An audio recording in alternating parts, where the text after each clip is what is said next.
내 삶에 오신 예수님이라는 제목으로 말씀 전하기 원합니다. 오늘은 누가복음 4장 16절부터 43절까지의 내용을 가지고 설교를 하려고 합니다. 근데 이제 말씀이 너무 길어서 16절부터 30절까지만 읽었습니다. 설교하면서 필요한 내용을 함께 읽으면서 말씀을 보겠습니다. 자, 저 한번 봐주시겠습니까? 한 주 동안 잘 지내셨나요? 성령의 충만함을 받으면 성령의 능력이 나타납니다. 성령의 충만함을 받으면 성령의 능력이 나타납니다. 네, 아멘 크게 할 때까지 할 거예요. 제 마음을 바꿔먹었습니다. 여러분, 삶이 변하면 예배가 변할까요? 예배가 변하면 삶이 변할까요? 제가 한 주 동안 이걸 고민했어요. 삶이 변하면 예배가 변할까요? 예배가 변하면 삶이 변할까요? 우리는 둘 다 변하도록 노력해야 됩니다. 제가 지난주에 저희 아이들이 주일학교 예배 태도가 너무 안 좋아서 제가 아이들한테 게임을 못하도록 이제 한 주 동안 이렇게 금했어요. 그랬더니 한 주 동안 열심히 예배를 드렸거든요. 근데 둘째가 낙방했어요, 지난주에. 그래서 둘째는 10분만, 첫째는 뭐 30분만 이렇게 보게 했는데, 아이들이 예배 태도가 안 좋으니까 제가 이야기를 했어요. 너희가 태권도를 배울 때 매주 막 더 잘하길 바라고 더 열심히 하려고 하는데 매주 드리는 예배는 그렇게 하냐 그랬더니 아이들이 눈이 번쩍 뜨면서 아니요 막 이러는 거예요. 그래서 야, 예배도 그렇게 드려야 된다. 그래서 서준이가 그걸 이해하고 이제 엄청 열심히 예배를 드리려고 하더라고요. 근데 제가 그 말을 해놓고 순간 파노라마처럼 제 예배가 막 스쳐가는 거예요. 나는 그렇게 했나? 매주 더 나은 예배 드리기 위해서, 내가 더 나은 삶을 살기 위해서 매주 그렇게 노력을 했나? 이렇게 생각해 보니까 서준이랑 유진이 앞에 조금 부끄럽더라고요. 애들은 모르지만. 여러분, 근데 우리는 예배가 변하고 삶이 변하도록 매일 날마다 노력을 해야 되는 거죠.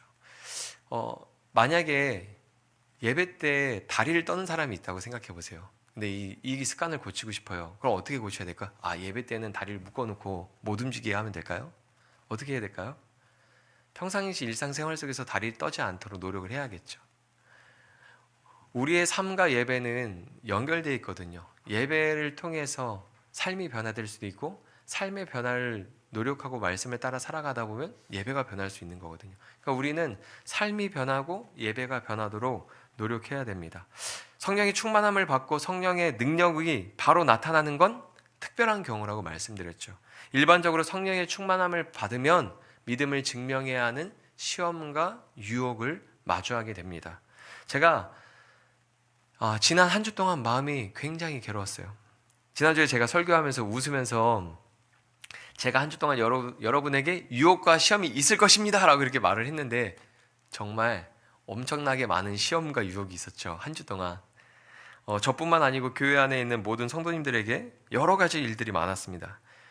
그래도 개인적으로 제가 감사했던 것은 하나님께서 마음을 지켜주셔서 맡겨진 일들을 잘 감당할 수 있었던 것 같아요. 진짜 매일 하루에 한 건, 두세 건씩 계속 여러 가지 일들이 있는 거예요. 이분한테 저런 이야기가 들려오고 저한테 또 이런저런 일들이 일어나고. 여러분 한 주 동안 어떠셨습니까? 저도 동일합니다. 막 이런 눈빛이에요. 전우회가 느껴지기 시작합니다. 전우회가. 예수님이 성령에 이끌려 광야에서 마귀의 시험을 받으시고 모두 승리하셨죠. 우리가 지난주에 봤던 내용입니다. 그 후에 예수님이 성령의 능력으로 나아가서 사역하는 내용이 이제 시작되죠.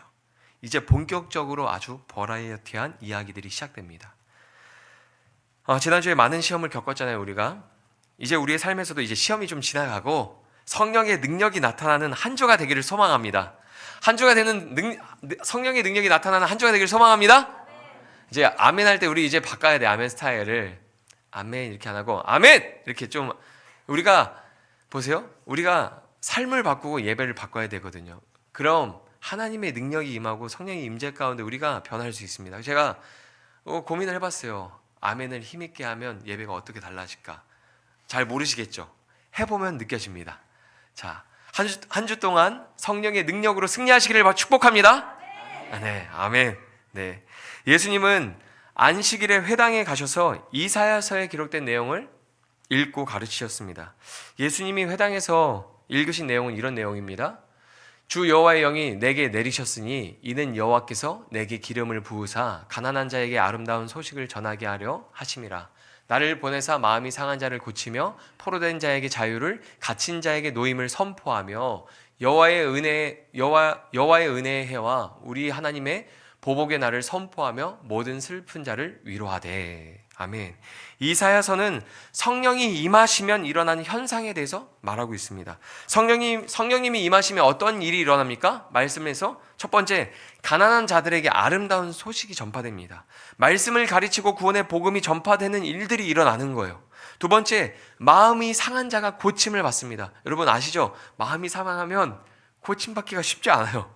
근데 마음이 상한 자들이 고침받기 시작하는데, 이 상한 자란 단어가 깨어진 자라는 의미거든요. 깨어지다. 그러니까 육체와 영혼이 깨어진 자, 마음이 깨어진 자, 삶의 소망을 잃어버린 자들이 고침을 받고 치유가 일어나는 일들이 일어나는 거예요. 세 번째로, 포로된 자와 갇힌 자가 자유를 얻게 됩니다. 영적으로 매이고 억눌려 있는 자들이 풀려나고 자유를 얻는 일들이 일어나는 거예요.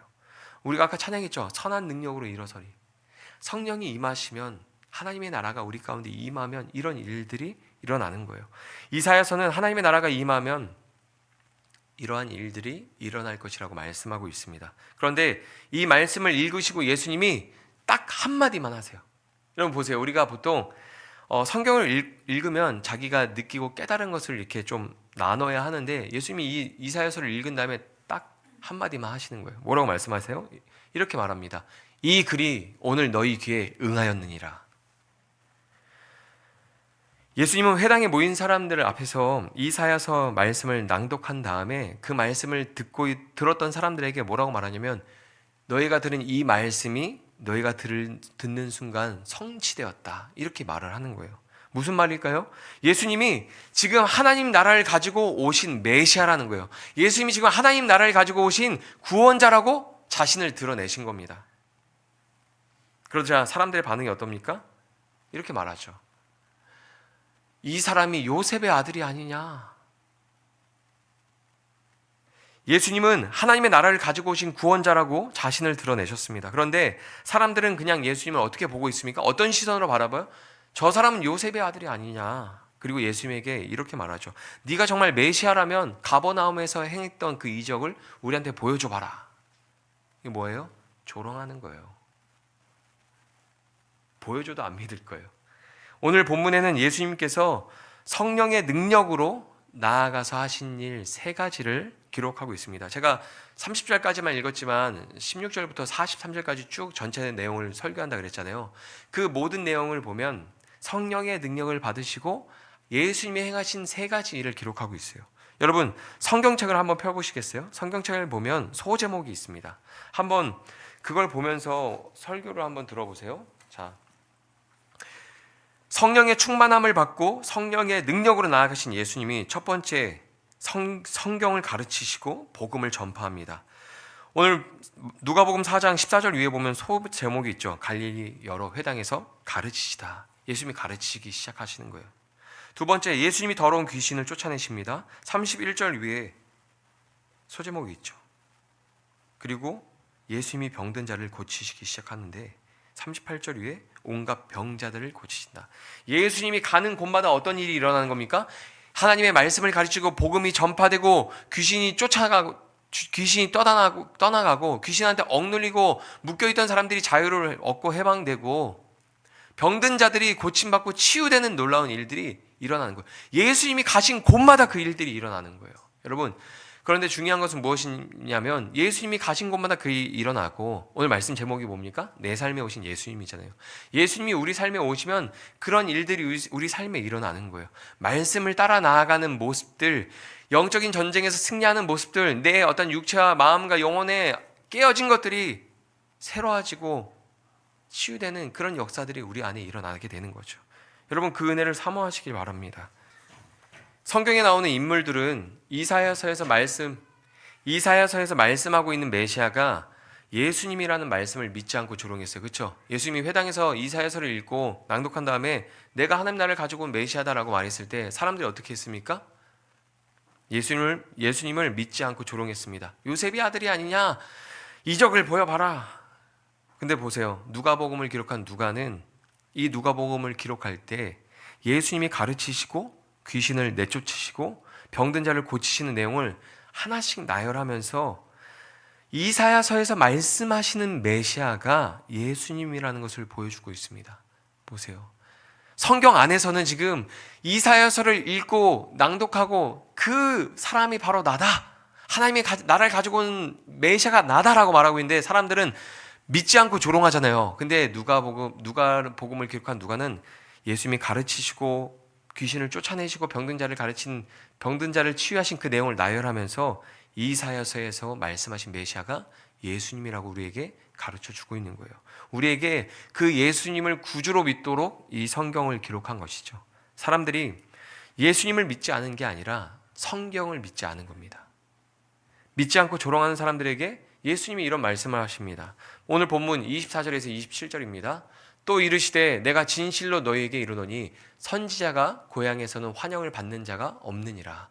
내가 참으로 너희에게 이르노니 엘리야 시대에 하늘이 3년 6개월간 닫히어 온 땅에 큰 흉년이 들었을 때에 이스라엘에 많은 과부가 있었을 때 엘리야가 그 중에 한 사람에게도 보내심을 받지 않고 오직 시돈 땅에 있는 사렙다의 한 과부에게 뿐이었으며 또 선지자 엘리사 때에 이스라엘에 많은 나병 환자가 있었을 때 그 중에 한 사람도 깨끗함을 얻지 못하고 오직 수리아 사람 나아만 뿐이었느니라.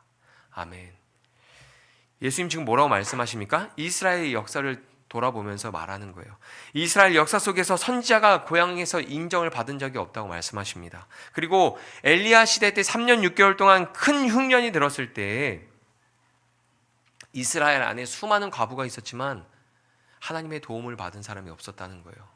하나님의 구원을 경험한 사람은 사렙다, 이방 여인 사렙다의 과부뿐이었다고 말씀합니다. 그리고 엘리사 시대 때 많은 나병 환자가 이스라엘 안에 있었지만 치유를 받았던 인물은 이방인 나아만 뿐이었다고 말씀하십니다. 이게 무슨 말인가요? 이스라엘에 하나님을 믿고 찾는 자들이 없었다는 말씀입니다. 지금도 동일하게 하나님을 믿고 찾는 자들이 없다고 이야기를 하시는 거죠. 그러자 사람들이 어떻게 합니까? 화가 나서 예수님을 죽이려고 낭떠러지로 끌고 갑니다.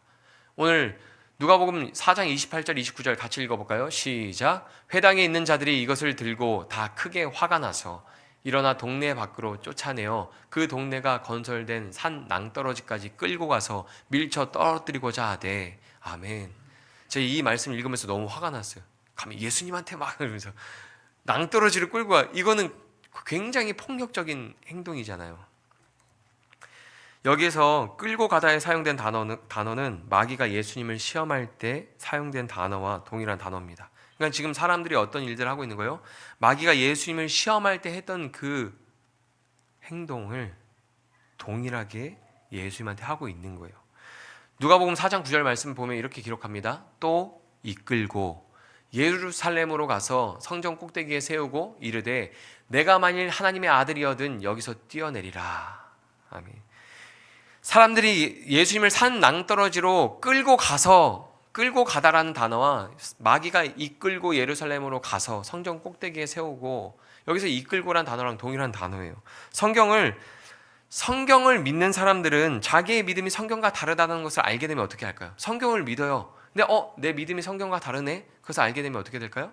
성경에 자기 믿음을 맞추겠죠. 성경의 말씀과 내 삶이 다르네? 그럼 내 삶을 성경에 맞추겠죠.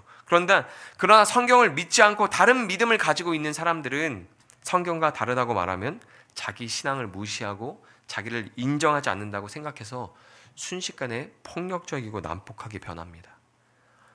온전한 믿음을 가진 사람에게는 그런 모습이 나타나지 않습니다. 예수님의 말씀을 들은 사람들의 반응이 무엇이었습니까? 첫째, 요셉의 아들이 아니냐. 둘째, 이적을 보여봐라. 막 조롱하죠. 그리고 폭력적으로 대하죠. 힘으로 예수님을 굴복시키려고 하죠. 힘으로 사람을 굴복시키려고 하는 것도 마귀가 하는 일입니다. 그런데 예수님이 사람들에게 죽을 뻔한 고비를 넘기고 이어지는 내용에서 놀라운 장면이 등장해요.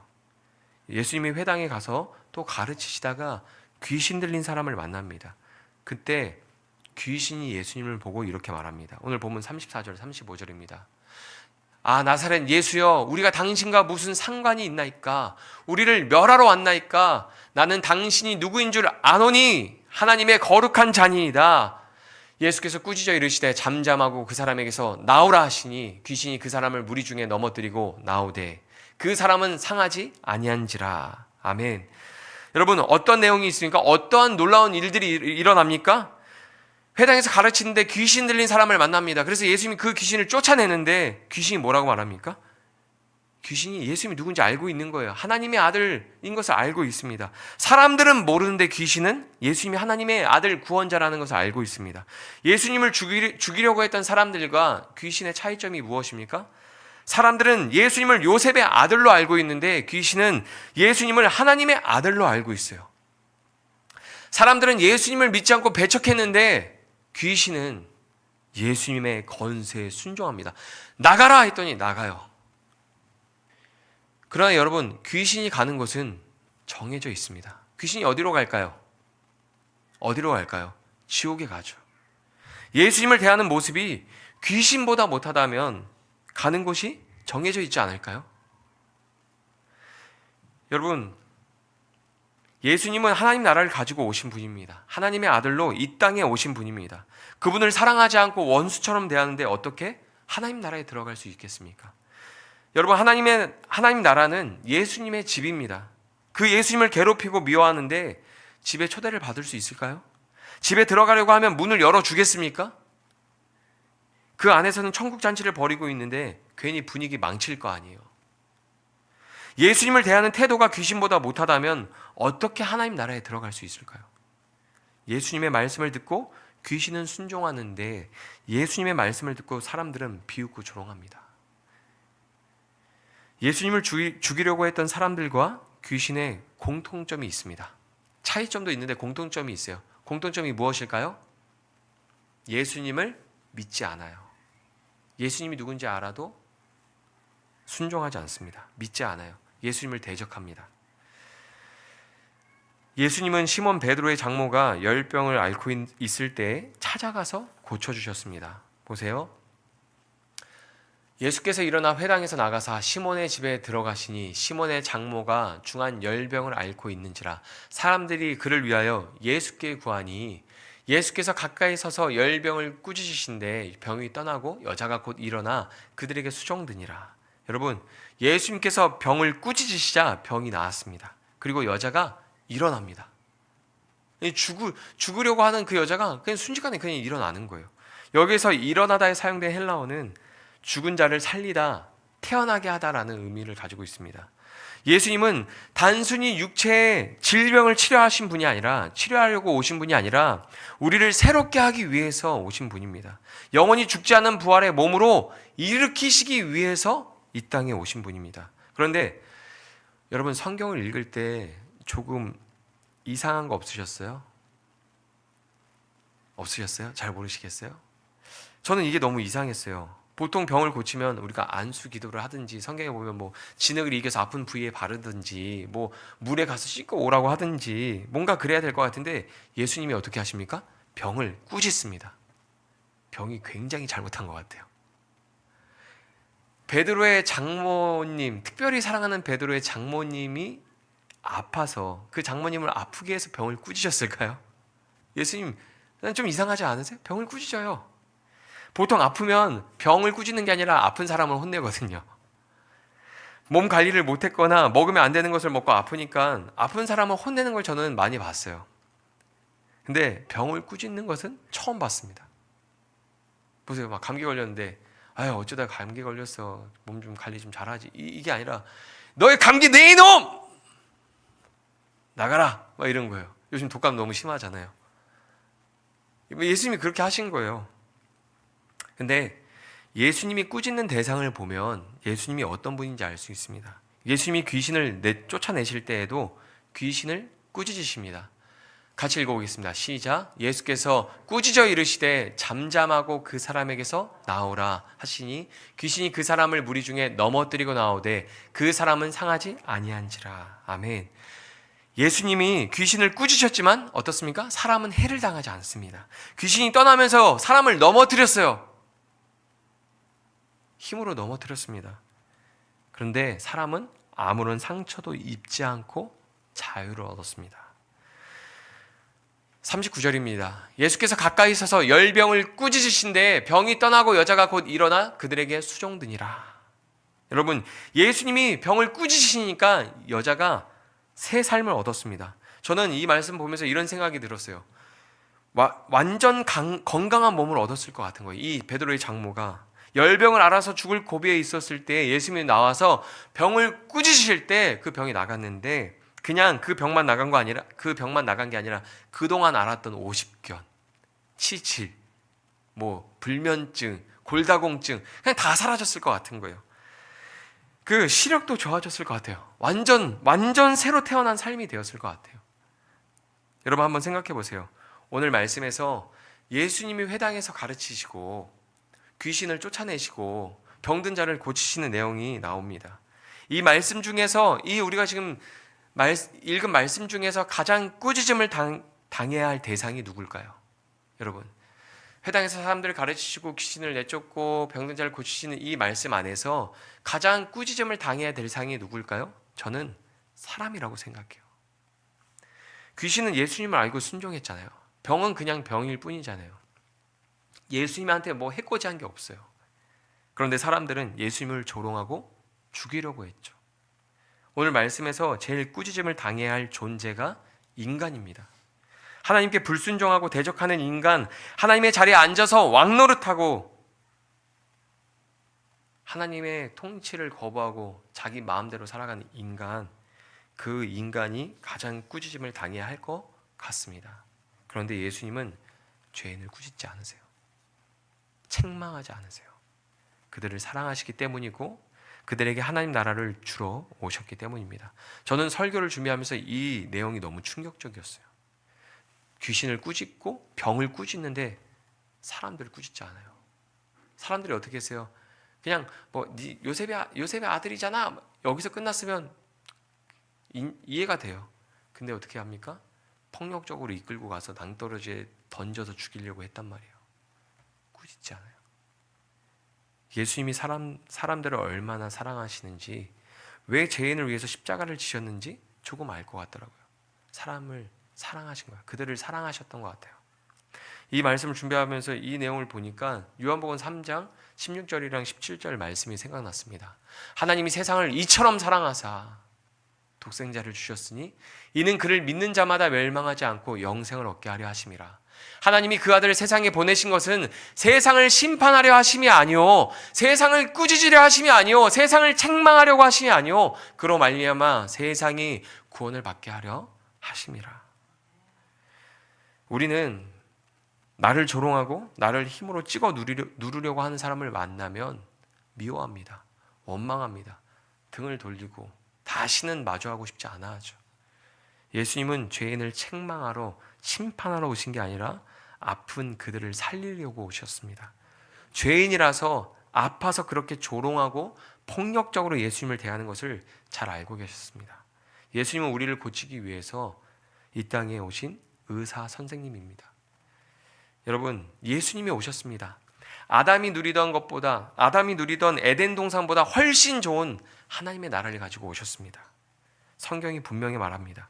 그런데 우리는 우리의 삶에서 예수님을 불신하며 그분을 배척하는 삶을 살고 있지는 않습니까? 하나님의 말씀을 따라가는 삶보다 내 마음대로 사는 삶, 하나님 앞에 예배하는 삶보다 그냥 내가 원하는 것을 누리는 삶, 내가 원하는 것을 누리는 그 삶을 살면서 이 땅에 오신 나도 예수님을 배척했던 사람들과 동일하게 배척하고 그런 삶을 살고 있지 않습니까? 그게 아니라면 예수님의 말씀을 따라 살아야 합니다. 그게 아니라면 예수님의 말씀을 따라 변해야 합니다. 예수님이 내 삶에 오시면 변화는 자연스럽게 나타납니다. 내 삶에 하나님의 나라가 임하면, 성령님이 임하시면 말씀의 가르침을 따라 살아갑니다. 예수님이 오셨을 때 하신 일이 무엇입니까? 말씀을 가르치셨죠. 복음을 전파하시고 귀신을 내쫓고 병든 자를 치유하셨죠. 예수님이 내 삶에 오시면 그런 일들이 일어나는 거죠. 내가 말씀을 따라, 말씀의 능력을 따라 나아가는 삶, 내가 말씀의 능력으로 영적 전쟁에서 승리하는 삶, 그리고 내 안에 여러 가지 아픔과 고통들이 있는데 영적, 육체적, 어떤 정서적 마음의 어떤 그런 깨어진 것들이 치유되고 날마다 새로워지는 은혜. 그래서 나의 모습에서 과거의 내 모습이 드러나는 것이 아니라 예수님의 모습이 드러나는 그 은혜가 우리에게 나타나게 되는 거죠. 여러분, 말씀을 따라 살아가면 영적 전쟁이 시작됩니다. 마귀는 끊임없이 우리에 대한 소유권을 주장할 것입니다. 자기의 힘으로 우리를 굴복시키려고 할 겁니다. 그러나 그 영적 싸움에서 예수님의 도움을 받으면 우린 반드시 승리할 수 있습니다. 여러분, 내 삶에 예수님이 오시면 병고침을 얻는 것뿐만이 아니라 영원한 AS가 보장된 부활의 몸을 얻게 되는 것이죠. 고통이 없고, 다시는 고통이 없고, 다시는 아픔이 없고, 다시는 슬픔과 괴로움이 없는 그 부활의 몸을 얻고 영원한 기쁨을 누리며 살게 되는 것이죠. 마음과 육체와 영혼의 치유가 계속 일어나게 됩니다. 예수님이 내 삶에 오시면. 오늘 보면 35절에 보면 이런 내용이 있습니다. 예수께서 꾸짖어 이르시되 잠잠하고 그 사람에게서 나오라 하시니 귀신이 그 사람을 무리 중에 넘어뜨리고 나오되 그 사람은 상하지 아니한지라. 여러분, 귀신은 인간을 넘어뜨리려고 합니다. 인간을 낙심하고 좌절하고 어떤 믿음의 그 여정에서 떨어져 나가게 만들어요. 힘으로 굴복시키려고 합니다. 그러나 예수님은 그런 사람을 보호하시고 상하지 않게끔 지키십니다. 예수님은 힘이 아니라 사랑으로 우리를 설복합니다. 마귀는 힘으로 우리를 굴복시키려고 하죠. 세상은 우리를 힘으로 굴복시키려고 하죠. 근데 하나님은, 예수님은 사랑으로 우리를 설복시킵니다. 스스로 그 사랑 앞에서 하나님의 말씀을 따라 살아가는 삶으로, 하나님 앞에 경배하는 삶으로 우리를 변화시킵니다. 여러분 기억하십시오. 성령에 이끌려 예수님이 광야에서 시험 받으셨던 것처럼 말씀을 따라가면 우리 삶의 영적 전쟁과 시험이 있을 것입니다. 마귀는 끊임없이 자신이 가지고 있는 힘으로 우리를 굴복시키려고 할 것입니다. 예수님이 시험 받으신 것과 동일한 시험과 유혹이 우리의 삶에서 일어날 것입니다. 예수님이 어떤 시험을 받으셨습니까? 첫 번째로 떡으로 시험 받으셨잖아요. 우리도 동일하게 먹고 사는 문제로 마귀는 우리를 굴복시키려고 할 겁니다. 먹고 사는 문제로 믿음의 걸음을 멈추게 할 겁니다. 예수님은 두 번째 시험 어떻게 받으셨나요? 천하만국을 보여주면서 나한테 엎드려 절해라 그랬죠. 마귀는 우리에게 천하만국을 보여주면서 세상의 현실 앞에 무릎 꿇게 만들 겁니다. 세상 앞에서 낙심하고 좌절하고 불안에 떨고 두려워하고 고통받게 만들 것입니다. 마지막으로 예수님을 말씀으로 시험했던 것처럼 마귀도 우리를 말씀으로 시험할 겁니다. 그래서 말씀으로 시험에 빠지게 만들 겁니다. 하나님 왜 나에게 복을 안 주십니까? 왜 나에게는 여전히 평안이 없습니까? 하나님 왜 나에게 이 화목함이 없습니다. 화평이 없습니까? 여전히 왜 내 삶은 이 모양 이 꼴입니까? 하나님을 불신하고 하나님 앞에 불평하고 원망하게 말씀으로 우리를 충동할 겁니다. 그때 여러분 오늘 말씀을 기억하십시오. 마귀는 힘으로 우리를 굴복시키려고 하지만 주님은 우리를 꾸짖지 않으시고 사랑하시는 분입니다. 얼마나 우리를 사랑하시냐면 십자가에서 대신 죽으실 정도로 사랑하십니다. 여러분 군대 안 다녀와 보셨죠? 여기 있는 분 중에 두 분만 군대를 다녀가셨을 것 같은데, 군대를 가면 사람들이 제일 피하고 싶은 게 있거든요. 이게 무거운 군장을 메고 행군을 20km, 30km 이렇게 하는 건데, 이 군장을 메고 가다 보면 너무 힘들어서 중간에 막 진짜 쓰러지는 사람, 토하는 사람, 진짜 막 포기하는 사람들이 생겨나요. 그러면 이제 자동차에 이제 그 의문병이 타고 있는 그런 차에 타고 이제 이동을 하게 되는데, 그 무거운 짐을 대신 들어주는 건 굉장히 힘든 일이거든요. 왜냐하면 이미 내 짐도 무겁고 내 몸도 무겁고 내 어떤 몸의 힘도 많이 빠지고 지쳤기 때문이에요. 그런데 가끔 그 행군을 하다 보면 어떤 사람들은 배낭을 들어주는 병사도 있어요. 이게 지쳐서 힘들어하는 병사들을 보게 되면, 비틀거리는 사람 보면 가방을 탁 낚아채면서 앞으로 딱 매면서 그냥 아무렇지 않게 막 걸어가는 병사들이 있어요. 왜 그렇게 할까요? 내 몸도 무겁고 내 짐도 무겁고 나도 힘들고 지친데 왜 그렇게 다른 병사의 배낭을 대신 짊어지고 갈까요? 함께 완주하고 싶기 때문이죠. 주님은 이 땅에 오셔서 우리의 무거운 짐을 대신 들어주셨습니다. 우리 위해서 십자가를 짊어지셨죠. 왜 그렇게 하셨을까요? 굳이 왜 그렇게 하셨을까요? 함께 이 세상의 광야길을 완주하고 하나님 나라에 함께 들어가고 싶기 때문입니다. 성령의 능력으로 나아가는 예수님의 이야기가 버라이어티하게 기록되었듯이 내 삶에 오신 예수님과 동행할 때 우리의 삶도 아주 버라이어티한 이야기들이 시작됩니다. 여러분 생각해 보세요. 이스라엘 백성들이 애굽에서 노예로 살 때 매일 반복되는 생활을 하거든요. 매일 반복돼요. 매일 그냥 일어나서 그냥 노예처럼 일하고 먹고 자고 일하고 매일 반복되죠. 근데 우리 삶에 예수님이 오실 때 그런 반복되는 삶이 아니라 버라이어티한 이야기가 시작하는 거예요. 막 10가지 재앙이 펼쳐지고 홍해를 막 지나가고 구름기둥 불기둥 막 만나가 떨어지고 반석 치면 물이 터져 나오고 이스라엘의 역사 속에서 애굽의 통치 안에 있을 때는 매일 반복되는 삶을 살잖아요. 그 힘에 굴복당해서. 근데 거기서 건져내신 다음부터는 이스라엘 백성들의 삶에 참으로 버려야 되는 이야기들이 막 시작되는데 우리 삶에 예수님이 오시면 우리도 그런 동일한 일들이 일어나는 거예요. 여러분 그때마다 성령의 능력으로 승리하시기를 바랍니다. 아멘. 이렇게 안 하기로 했는데 그때마다 성령의 능력으로 승리하시기 바랍니다. 모든 유혹과 시험에서 승리하시고 말씀을 따라가십시오. 그 믿음의 행군을 하나님 나라 들어갈 때까지 멈추지 마십시오. 아멘. 우리 이렇게 선포했으면 좋겠습니다. 주님은 나를 꾸짖지 않으신다. 네. 주님은 나를 사랑하신다. 네. 제가 이 말씀을 준비하면서 저한테 또 막 스쳤던 것들이 있어요. 그래서 내가 그때 혼나지 않고 책망받지 않고 그냥 이렇게 지나갔구나. 그런 우리가 꾸짖음을 당해야 될 일들이 굉장히 많이 하면 살잖아요. 근데 돌이켜 보니까 그래서 예수님이 그때 꾸짖지 않으셨구나 그런 생각이 들더라고요. 여러분 이 땅에서 예수님과 동행하면서 예수님과 친구로 이 땅을 동행한 삶이 얼마나 복된 삶인지 모릅니다. 여러분 그 은혜를 한 주 동안 누리시고 말씀의 능력으로 성령의 능력으로 승리하시기 바랍니다. 제가 이번 한 주 동안 많은 일들이 있었다 그랬잖아요. 원래 말씀을 끝내야 되는데 이걸 꼭 얘기해야 될 것 같아요. 지난 한 주 동안 많은 일들이 있었다 그랬잖아요. 만약에 제가 교회에서 하고 있는 계속 성경 통독 함께 하고 있는 거 큐티하고 말씀 묵상하는 거를 안 했으면 저는 저에게 맡겨진 일들을 잘 감당하지 못했을 것 같아요. 막 감정적으로 상황적으로 막 침체되고 막 무너졌을 것 같아요. 근데 돌이켜 보니까 오늘 설교를 하면서 돌이켜 보니까 말씀을 그렇게 읽고 말씀을 묵상해서 여러 가지 시험과 유혹을 받을 일들이 있었지만 마음을 지킬 수 있었던 것 같아요. 그래서 맡겨진 일들을 잘 감당해서 예배를 준비하고 이렇게 예배를 드릴 수 있었던 것 같아요. 여러분 아무것도 아닌 것 같지만 말씀을 그냥 읽는 거, 그냥 틀어놓고 듣는 거, 그냥 묵상하는 거, 아니면 유튜브로 우리가 묵상한 영상을 올려서 그걸 듣는 거 아무것도 아닌 것 같지만 그 말씀이 살아서 역사해서 우리를 지키고 보호합니다. 마귀는 우리를 넘어뜨리려고 하지만 예수님이 그 자를 아무런 상처도 입지 않게 보호하셨던 것처럼 말씀으로 하나님이 우리를 보호하십니다.